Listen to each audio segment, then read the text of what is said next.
Primeira parte, então, da nossa compressão vai ser codificar a mensagem, ou seja, nós vamos gerar o arquivo compactado, pelo menos a sequência de números, né, de índices que representam o arquivo, para depois a gente ver como é a decodificação.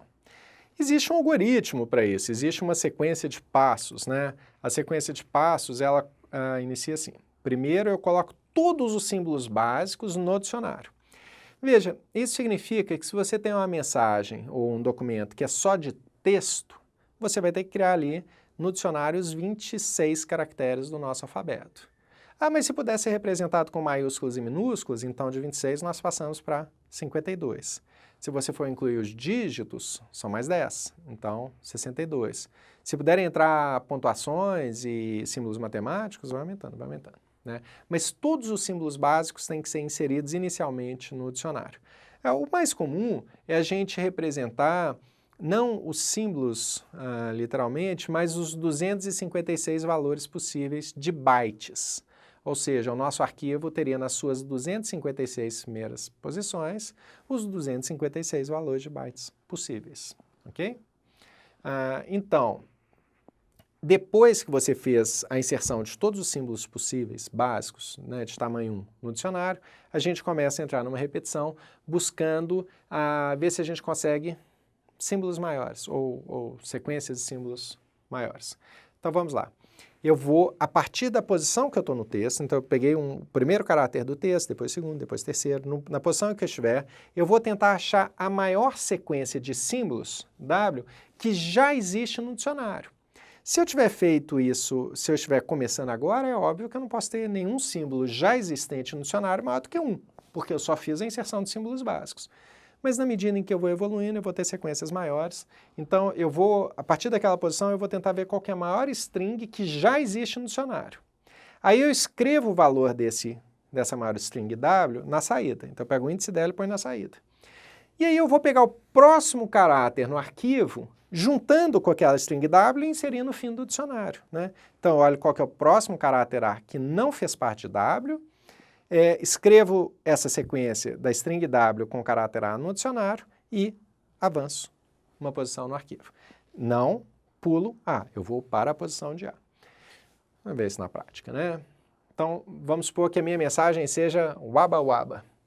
E eu tenho aqui 3 símbolos, A, B e W.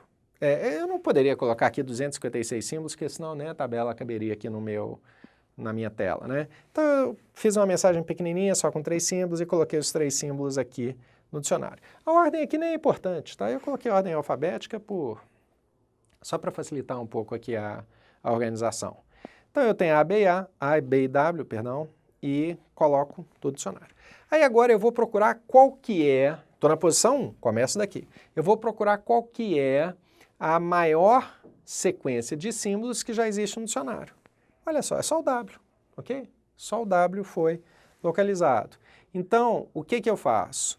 Eu escrevo o valor de W na saída, que é 2, né? Estava lá no dicionário 2, e acrescento W mais o próximo caráter A ao fim do dicionário. Então, eu trouxe WA para cá, certo? E avanço uma posição. Então, agora eu vou olhar a partir do A. A partir do A, qual que é a maior sequência de símbolos que já existe no dicionário? Só o A, só o próprio A. Então, eu vou escrever o 0 na saída e vou colocar essa sequência com o próximo caráter no dicionário. Então, eu escrevo 0 na saída e ponho AB no fim do dicionário. De novo, avanço uma posição e vejo lá. B. Qual que é a maior sequência a partir de B que aparece no dicionário? Só o próprio B. Então, eu escrevo 1 na saída e ponho B com mais 1, com o próximo, no dicionário. Escrevo 1 e acrescento BB ao dicionário. E agora? B, a partir desse segundo B, qual que é a maior sequência que já aparece no dicionário? B sozinho. BA não aparece no dicionário. Então, de novo, escrevo B na saída e acrescento B com o próximo símbolo, BA no fim do dicionário. E é uma coisa cansativa, repetitiva. Felizmente, quem faz isso é um programa, não é a gente, né? A não ser na prova, tá? Se prepare, vai ter uma questãozinha dessa lá. Muito bem. Olho para o dicionário. A aparece no dicionário? Sim. AW aparece no dicionário? Não. Então, a maior sequência que eu já achei no dicionário foi o próprio A, escrevo 0 correspondente ao A na saída e ponho a W no fim do dicionário. Avanço mais um. W já aparece no dicionário? Sim. WA já aparece no dicionário? Sim. Felizmente, finalmente uma sequência maior. Então, continuo tentando. WAB já aparece no dicionário? Não.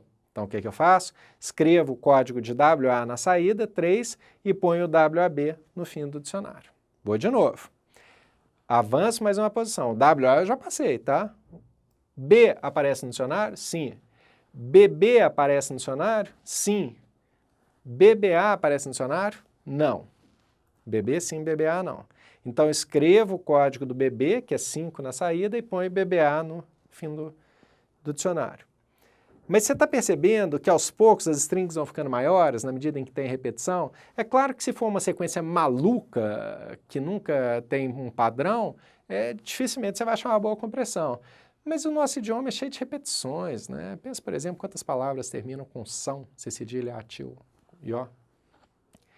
Não terminei meu arquivo, eu tenho que ir para o A agora. A aparece no dicionário? Sim. Acabou o arquivo, não tem como puxar mais nada, então eu só escrevo o código desse finzinho, que é o 0 lá. E é isso. Compressão super tranquila, o que eu tenho que fazer é escrever essa sequência numérica agora no arquivo, né, 20110350. É claro que eu devia ter determinado previamente qual que é o tamanho máximo do meu dicionário, né? Então, se o meu dicionário tivesse tamanho máximo, vamos supor, 256, que eu estivesse usando representações de 8 bits, então eu escreveria o 2, o 0, 1, 1, 0, 3, 5 e 0, cada um com 8 bits na minha saída, né? E a partir daí a gente pode passar para a descompressão. Aqui no meu exemplo, eu por uma questão de simplicidade, porque assim, eu não posso arbitrar que a quantidade de bits vai ser aquela que eu calculei, né? Eu tenho que inicializar o tamanho do meu dicionário previamente. Mas vamos supor que eu tivesse optado por trabalhar com 4 bits para cada índice. Então eu teria para o 2 a representação 0010, para o 0, 000, para o 1, 0001 e aí vai, né? Representação binária básica. Então eu teria 8 números 4 bits, o que me daria essa sequência de 32 bits. Se eu estou usando 32 bits ao invés de 80, porque são 10 caracteres, 10 bytes, 80 bits, eu estaria com uma taxa de compressão de 60%, né? Então, é um algoritmo eficiente, né? Eu consegui compactar, em apenas 10 caracteres, eu consigo compactar 60%, né? Num texto muito grande, eu vou ter muito mais repetição e eu posso conseguir uma taxa de compressão que vai variar aí perto dos 70%. Dependendo do que acontece naquele texto, eu posso chegar até 95% de taxa de compressão, tá? Ou seja, meu arquivo final teria 5% do tamanho do arquivo original. Legal, compressão é esse lado. No próximo vídeo a gente vai ver a descompactação, descompressão ou decodificação. Continua aí na sequência.